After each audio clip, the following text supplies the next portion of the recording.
안녕하세요. 강남역 1분 출구 1분 거리 김종률 아카데미 원장 김종률입니다. 자, 이번 시간에는 토지 투자에 대해서 여러분들과 이야기를 나눠보고자 합니다. 토지 투자 어렵죠? 상가가 어려운가요? 토지가 어려운가요? 공교롭게도 저는 우리나라에서 거의 유일할 겁니다. 상가 강의도 하고 있고 토지 강의도 하고 있습니다. 그런데 주택 투자 강의는 전혀 하고 있지 않습니다.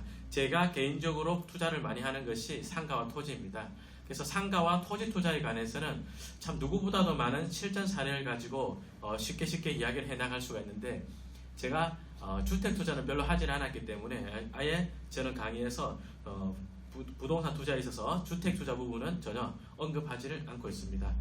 자, 토지 투자에 대해서 아주 그냥 기본적인 개념으로 이야기를 한번 해볼게요. 저는 유튜브를 통해서 아주 제가 정규 강의 때 하는 그런 깊이 있는 강의까지 이야기를 들어갈 마음은 별로 없습니다. 그냥 진행 중인 물건에 대한 사례라든지요, 지금 어떤 주변에 이슈가 되고 있는 사례, 뉴스 이런 걸 가지고 칼럼으로 풀기가 어려운 것들을 동영상으로 풀고 싶은데요. 아무리 그러더라도 토지 첫 시간이니까 아주 기초적인 개념을 한번 이야기를 해보도록 하겠습니다. 토지 투자가 어렵다는 분하고 이야기를 해보면요, 주로 토지 투자에서 어떤 점이 어렵습니까? 이러면 공부할 게 많아요. 공부할 게 어려워요. 또 공부를 했는데 또 법이 자주 바뀌어요. 이런 이야기를 자주 하시거든요. 자, 법이 어려워요, 바뀌어요. 다 법에 대해서 어렵다는 이야기잖아요. 그죠? 근데 잘 생각해 보세요. 토지 가치가 올라가는 것을 생각해 보십시오. 지금 어떤 이러이러한 토지가 있었는데 지금은 한 평당 100만 원 금액이다. 장래에는 이게 얼마에 갈지는 잘 모르겠지만 100만 원보다 올라갈까 떨어질까? 여러분이 토지 투자에 대해서 관심 있는 지역이 있다면요, 그 지역에 대해서 갖고 있는 호재가 있다면, 예를 들어서 지금 전철을 개통하기 전인데 장래에 전철 개통한다면 가격이 지금보다 오르지 않을까? 이런 정도만 생각하더라도요, 토지 투자는 크게 어려운 것이 아닐 수 있죠. 그죠? 그러나 자, 이제 질문 드리겠습니다. 그렇다면 전철이 개통한다고 했을 때 그 주변의 토지 가격이 모두 다 올라간다? 아니면 선별적으로 올라간다? 어떻게 바뀔까요? 선별적으로 올라갑니다. 제 지인 중에도요, 토지 투자를 해가지고 큰 실패를 보신 분이 계십니다. 그분이 그 기획부동산에서 소개한 물건을 투자를 하셨는데요. 기획부동산에서 소개한 물건이 역세권 임야였습니다. 역세권 임야, 좀 입에 붙지도 않죠. 표현이 익숙하지가 않은 표현입니다. 여기 개통 예정지인데 기획부동산에서 임야를 사라고 보냈던 거였거든요. 왜 임야를 샀습니까? 라고 질문을 드려보니까 그 기획부동산에서 이야기하기를, 전철이 개통하고 나면 저 산에다가 전원주택단지를 만들면 굉장히 큰 돈을 벌 수 있다. 그런 업자에게 땅을 팔면 된다. 우리나라가 토목공사 기술이 아주 좋은 나라이기 때문에 전철 개통하고 나서 산을 깎아서 그런 개발을 하면 된다. 그런 이야기를 했다고 합니다. 아주 틀린 이야기는 아닌데 거의 틀린 이야기는 맞습니다. 거의 틀린 이야기입니다. 왜 그럴까요? 자, 우선 산이다. 산 개발할 수 있을까요? 물론 개발할 수 있는 산도 있고 그렇지 않은 산도 있습니다. 근데 제가 아는 교수님이 사신 땅은 개발할 수 없는 땅입니다. 다른 규제가 묶여져 있어 가지고요. 그러니까 산지관리법에서 공익용 산지로 분류가 되어 있습니다. 그렇기 때문에 개발이 안 되는 땅이거든요. 그와 유사한 이야기 잠깐 말씀을 드리면서 여러분들하고 같이 토지 투자를 하려 할 때 공부를 어떻게 맞춰갈 것이냐 한번 이야기해 보도록 하겠습니다. 제가 오늘 아무 강의도 없고 아무 스케줄이 없어서 그냥 옷을 편하게 입고 나왔거든요. 그런데 오늘 유튜브 찍는 날이라 깜빡했습니다. 옷이 좀 안 좋은데요, 양해 부탁드립니다. 자, 화면 보면서 한번 이야기해 볼게요. 여러분이 만약에 부동산 투자를 한다, 다시요, 토지 투자를 한다고 가정을 세워서 이야기를 해보겠습니다. 여러분이 토지 투자를 한다. 자, 그러면 일반적으로 토지 투자하는 지역이, 토지 투자에 관심을 갖고 있는 지역이 어느 정도의 호재가 있으니까 토지 투자를 해야지 그런 관심이 있는 거죠. 그러면 호재가 있는 지역에 예를 들어서 농지가 있고 마을이 있고 임야가 있다 또는 산이 있다고 이야기해 볼게요. 그냥 조금이라도 좀 더 쉬운 표현을 해보겠습니다. 농지가 있고 논밭이 있고요. 그리고 논밭 옆에 사람들이 모여 살고 있는 마을이 있고요. 그리고 산이 있습니다. 일반적으로 토지 투자를 한다는 것은 마을을 사는 건가요? 이미 시가지가 된 땅을 사는 건가요? 그건 아니죠. 일반적으로 시가지가 될 땅, 호재가 있는 지역이니까 지금 예를 들어서 이야기하자면 강릉에 KTX가 개통해서 달리고 있죠. 강릉까지. 평창을 지나서 강릉까지 가고 있습니다. 그러면 우리가 쉽게 생각하더라도 강릉 주변의 땅값이 올라갈 것 같다 이런 생각할 수 있죠. 그리고 평창이다가 평창에 진부역 같은 데 전철 개통했죠. 그럼 주변의 땅값이 올라가지 않을까? 오케이. 그랬을 때 시가지가 사는 것도 시가지가 된 그러니까 용도지역상, 주거지역, 상업지역, 공업지역에 대한 땅을 투자를 하는 것도 투자가 될 수 있지만 더 흔한 경우는 지금 시가지가 아니지만 장래의 시가지가 될 땅이 어떤 것인가 보고 투자를 하는 것이 좀 더 일반적인 토지 투자의 패턴이라고 할 수 있을 것입니다. 자, 그렇다면 여기서 질문을 드려보겠습니다. 그래서 전철이 개통한다든지요, 뭐 그 지역에 호재가 있어가지고 인구가 늘어날 계획입니다. 자, 그렇다면 그 지자체장은 이 마을이 커질 때 시가지가 확장을 할 때요, 산지 쪽으로 갈까요? 농지 쪽으로 갈까요? 농지 쪽으로 확장을 할까요? 산지 쪽으로 확장을 할까요? 예를 들어 보겠습니다. 자, 임야 쪽은 평당 땅이 30만 원을 한다고 가정하고요. 농지는 평당 100만 원 정도 한다고 가정을 해보겠습니다. 그렇다면 농지는 평당 100만 원인데 산지는 평당 30만 원이네. 근데 마을을 만들면 시가지를 만들면 똑같은 시가지가 될 거니까 생각하기에 따라서는 임야를 사는 것이 좀 더 적절한 투자일 것 같다. 그런 생각할 수 있죠. 그러나 그 점은 많은 함정을 갖고 있습니다. 좀 더 깊이 들여다봐야 될 문제가 있습니다. 왜 그러냐? 자, 보세요. 과거에 김일성 때였을 겁니다. 북한이 식량 사정이 급격하게 나빠진 적이 있었습니다. 그때 어떤 일이 있었냐면요. 북한이 그 식량 사정이 나쁘니까 농지에서도 농사를 짓고 산지에서도 농사를 지어라. 어떤 이야기를 했냐면 이 산을 개간을 해가지고요. 여기에 있던 나무들 잘라내고 여기다가 옥수수와 같은 농작물을 심으라 그랬거든요. 그러면 자, 기존의 농지에서도 농작물이 나오죠. 그리고 산에서도 농지를 만들어서 농작물이 나오죠. 그러면 농지 면적이 늘어났으니까 전체 수확량이 늘어야 될 것 같죠. 그러나 북한의 식량 사정은 이때부터 급격하게 나빠지기 시작했습니다. 왜 그랬을까요? 산에 있는 나무를 베어냈더니 비가 조금만 심하게 오면 홍수가 나서 농지가 범람을 하게 되고요. 그리고 조금만 가물면 농업 용수까지 부족해지는 그런 불편을 겪어야 했습니다. 그 결과 농업 생산량이 확 줄어버렸습니다. 어떤 이야기를 하는 거냐면요. 산지는요, 함부로 개발하면 안 된다. 자, 그러면 아주 기본적인 이야기를 하는 거니까 산지는 함부로 개발하면 안 된다. 근데 이 땅이 개인 거다. 그럼 국가가 개인 땅인데 너 개발하지 마. 개인 땅인데 너 집 짓지 마. 할 수 있나요? 네, 할 수 있습니다. 그런데 그렇게 할 수 있으려면 어떻게 될까요? 산지에 비록 산지가 개인의 소유라고 하더라도 이걸 개발 못하게 하는 여러 가지 규제가 필요하겠죠. 네, 맞습니다. 요런 데는요, 규제가 많아요. 규제가 많습니다. 쓰고 뭐라고 쓸까요? 땡땡 법들이 많이 있습니다. 그죠? 요런 것들이 많이 붙어 있습니다. 자, 질문. 여기서 질문. 규제가 많은 땅입니다. 자, 그 땅에 인구 증가 계획 같은 것이 있을 수 있을까요?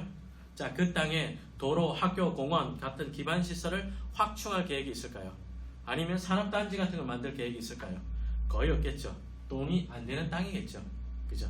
근데 이런 땅은 재밌는 것이요. 공부할 것들이 굉장히 많이 있습니다. 산이 있으니까 산지관리법 공부해야 될 수도 있고요. 산이 이렇게 높으면 그때 물이 있을 수 있죠. 그러면 물에 관련된 또 다른 규제가 있을 수도 있습니다. 뭐 이를테면 수질대책 보전일권역 뭐 이런 거 있을 수 있죠. 그죠? 자, 그럼 그런 지역은 인구가 잘 늘어나지 않거나 그런 쪽은 개발하지 않는단 말이에요. 아이러니하게도 이런 쪽은 그래서 공부할 것들이 굉장히 많은 케이스인데 공부하기도 어렵죠. 그러나 기껏 공부하고 나면요, 돈 되는 땅이 이쪽에서 별로 없어요. 그래서 여러분들이 지금 제 강의를 들으시는 분들이 토지 투자를 이제 갓 걸음마를 떼시는 분들이라면 이런 데를 공부하는 포인트를 잡으시면 안 됩니다. 물론 고수들은 이쪽에서 잡아가지고요. 이런 임야라든지 예를 들어서 아까 수질대책 보전일권역이라고 말씀드렸는데 그런 땅 중에서도 개발이 가능한 또는 수질대책 보전일권역이지만 개발이 가능한 요건을 갖춰서 개발을 해가지고요. 남들은 개발을 못하지만 나는 개발해서 큰 돈을 낸다. 큰 수익을 번다. 할 수 있거든요. 그러나 그게 아주 예외적인 거니까 거기서부터 포인트를 잡아 들어가면 안 됩니다. 아시겠죠? 더하기 빼기를 배우고 곱하기 나누기를 배우고 그 다음부터 이제 뭐 삼각함수, 뭐 2차 함수 들어가야 되는데 이건 한 3차 함수쯤 되는 거거든요. 요거부터 공부하는 거 아니에요. 그래서 자, 기본적으로는 임야다 그러면 산지관리법이라든지 기타 법률에 대해서 행위제한이 많이 붙어 있다. 예를 들어서 산지관리법상 공익용 산지, 예. 또는 임업용 산지, 임업용 산지 이런 말이 붙어 있잖아요. 예. 그러면 거의 사계발이 굉장히 어렵다라고 보시면 뭐 크게 틀리지 않습니다. 그럼 이런 지역은 지자체에서 행정계획으로 시가지를 만들 계획을 갖지 않는 경우가 일반적이죠. 자, 그럼 한 가지 더 질문 드려보겠습니다. 자, 시가지가 커집니다. 마을이 커지는 동네입니다. 그런 동네에서 농지를 밀어서 시가지로 만들면 어떤 문제가 발생할 수 있나요? 많은 분들이 우리나라 식량 사정이 나빠진다 그런 이야기를 하시거든요. 제 볼을 한번 봐봐요. 이게 턱선이 없어. 예. 식량 사정이 나쁜 국가의 국민 같지가 않죠. 그죠? 예. 쌀이 남아 돌고 있습니다. 다시 이야기해 보겠습니다. 농지를 밀어서 마을을 만든다. 아무 문제가 없죠. 물론 농지법에서 이런저런 규제가 있을 수 있습니다. 그러나 그건 개발하지 못하게 하는 규제가 아니라 농지의 주로 소유에 대한 거라든지요, 또는 농사를 짓지 않는 것에 대한 규제라든지 뭐 이런 것들입니다. 그렇다면 여기를 용도지역을 바꿔서, 그러니까 토지의 어떤 용도를 바꿔서 시가지를 만든다. 어떤 문제가 발생해요? 아무 문제가 발생하지 않죠. 그렇다면 이쪽은 어떤 법이 있을까요? 아까 이쪽은 산지관리법에서 공부해야 될 규제가 다시 개인의 땅이지만 개발하지 못하게 하는 규제가 많이 있었다면 농지 쪽은 그런 게 별로 없죠. 그렇다면 여러분이 토지 투자를 한다. 어떤 포인트에 맞춰서 해야 될 것 같습니까? 예, 사례를 많이 봐놓는 것이 굉장히 중요합니다. 어떤 이야기냐면요. 자, 이렇게 생긴 마을이 좀 더 커진다 했더니 이렇게 생긴 농림지역이 또는 생산녹지지역이 또는 생산관리지역이 계획관리지역이에요. 이런 용도지역 이야기하면 어려운가요? 용도지역 이야기를 빼고 하겠습니다. 자, 농지 모양을 갖고 있는 그런 땅들이 시간이 지나니까 얘네는 시가지가 되더라. 산은 그대로 산으로 가더라. 아시겠죠? 그럼 여러분들은 공부를 할 때요, 물론 공법에 대한 공부를 좀 하셔야 됩니다. 공법에 대한 공부를 하시되 이렇게 이러이러한 농지들이 이러이러한 호재를 만났을 때 시가지가 되더라. 그런 정도를 포인트를 맞춰서 공부를 해 들어가시면 되겠습니다. 제가 유튜브 강의에서는요, 용도지역에 대한 해설 그런 것은 하지 않을 것입니다. 자, 그렇다면 토지란 기본적으로 시가지가 될 비시가지를 찾는 거죠. 그죠? 이걸 뭐 시가와 예정용지 이렇게 이야기하나요? 예, 시가와 예정용지 도시기본계획에 있는 용어인데, 도시기본계획에 있는 용어를 좀 더 풀어서 시가지가 될 비시가지, 마을이 될 농지나 또는 간혹가다 있는 임야나 이걸 찾는 건데, 자, 그렇다면 어떻게 이야기할 것이냐? 토지이용계획 확인서상 뭐 예를 들어서 용도지역이 생산녹지다, 자연녹지지역이다, 생산관리지역이다, 계획관리지역이다, 얘네들이요, 또는 취락지구, 주거개발지능지구, 개발제한구역, 얘네들이 장래엔 시가지가 될 가능성이 큰 땅들인 거죠. 어떤 형태로요? 뭐 택지개발촉진법을 거쳐서 택지개발지구가 된다든지, 도시개발법을 거쳐서 도시개발구역이 된다든지, 또는 뭐 재개발재건축 또는 지구단위 계획, 용도지역이 상향된다든지, 이를테면 생산녹지지역이 있는데 자연녹지지역이 되고, 자연녹지지역인데 주거지역이 되고, 최근에 제가 상담을 받았던 사례 중에 하나는요, 자연녹지지역인데 일반 상업지역으로 바뀐 사례도 있었습니다. 그것도 제가 맨 마지막에 한번 보여드리도록 할게요. 자, 그리고 뭐 취락지구였다. 그럼 취락지구가 뭐였냐면요, 자연취락지구 계획, 죄송합니다. 자연취락지구가 있고 집단취락지구가 있는데요, 걔네들은 예를 들어서 그린벨트 안에 있었다. 그러면 집단취락지구. 자연녹지지역 안에 있었다. 그러면 자연취락지구 되는데, 걔네들이 일정 시간이 지나고 일정 규모 이상이 된다면 지자체에서 쟤네들은 뭐 일종 전용 주거지역 또는 일종 일반 주거지역, 이러한 형태로 용도지역을 취락지구 해제를 해서 용도지역을 높여주는 경우가 있습니다. 뭐 주거개발진흥지구 마찬가지고요.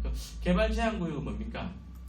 개발제한구역이 이게 아주 쉬운 투자일 수도 있고 어려운 투자일 수도 있는데, 개발제한구역도 마찬가지로 개발 제한 구역은 의미를 생각하면 좀 더 투자가 쉬워집니다. 개발 제한 구역을 여러분들과 같이 네이버에서 검색 한번 해보도록 하겠습니다.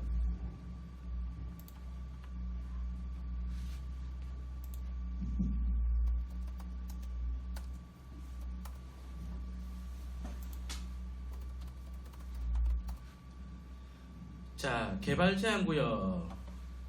도시의 무질서한 확산을 방지하고 도시 주변의 자연 환경을 보존하여 도시민의 건전한 생활 환경을 확보할 목적으로 맨 앞에 뭐라고 시작합니까? 도시의 무질서한 확산을 방지하고.